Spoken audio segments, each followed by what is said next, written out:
Robin.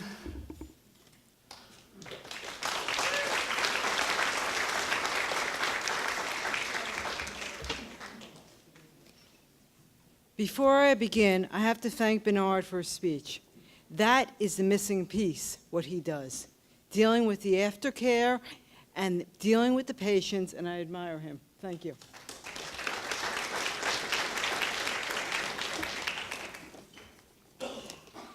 First and foremost, I'd like to thank the staff of the Zucker Hillside Hospital, especially those that were around when my son was a patient.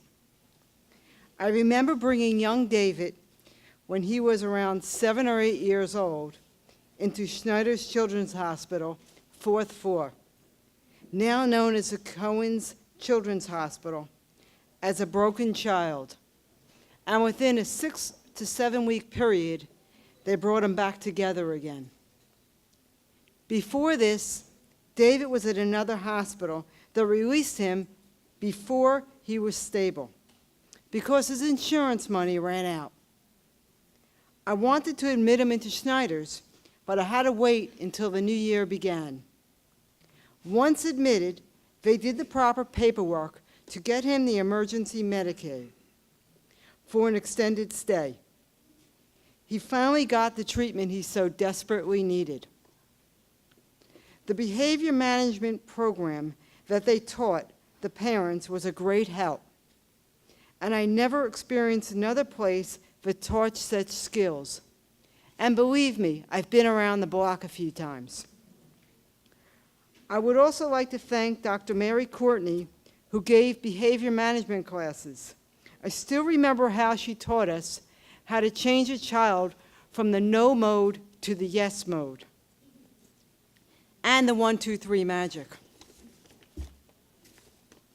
I would especially like to thank Laura Gormley, who worked with David while he was at the hospital day program. The program really helped David a lot. It taught him that his voices were in his head, were fears and anxieties, nothing more. It is my honor to donate David's Not in Flames to this new green space at the Zucker Hillside Hospital.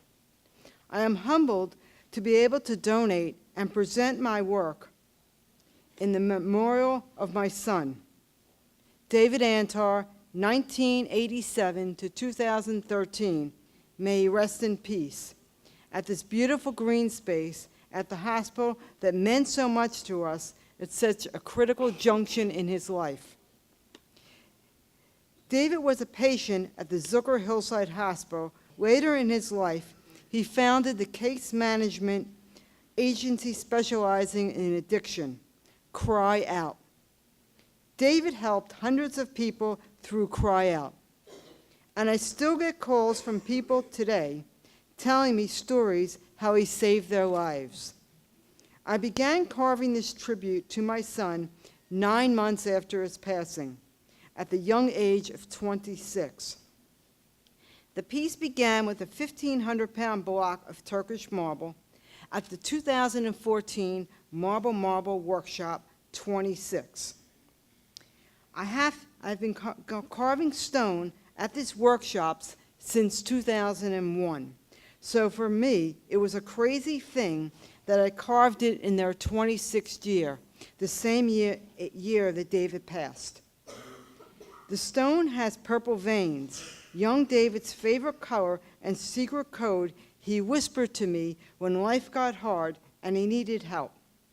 I forgot all about this until I was carving the stone and saw the purple veins, and then I remembered or reminded myself of his hard life. I carved a knot to represent David's difficult life, but it breaks open into a flame to show how he rose above his hardships and finally, as a soul, rose even higher into heaven itself. This is an extremely hard thing for a mother to do, but for me as a sculptor, it was a work of healing. I would not be standing here today if I did not heal myself by creating this work of art. I believe in the high care at Zucker Hospital helped my son grow into be a better man. It is my honor to donate this piece to one of the few places that helped David during his short life.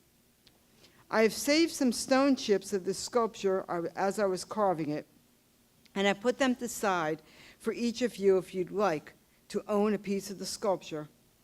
I would be happy to sign the chip, and I would like to thank you all for joining me at this most memorable dedication. Thank you.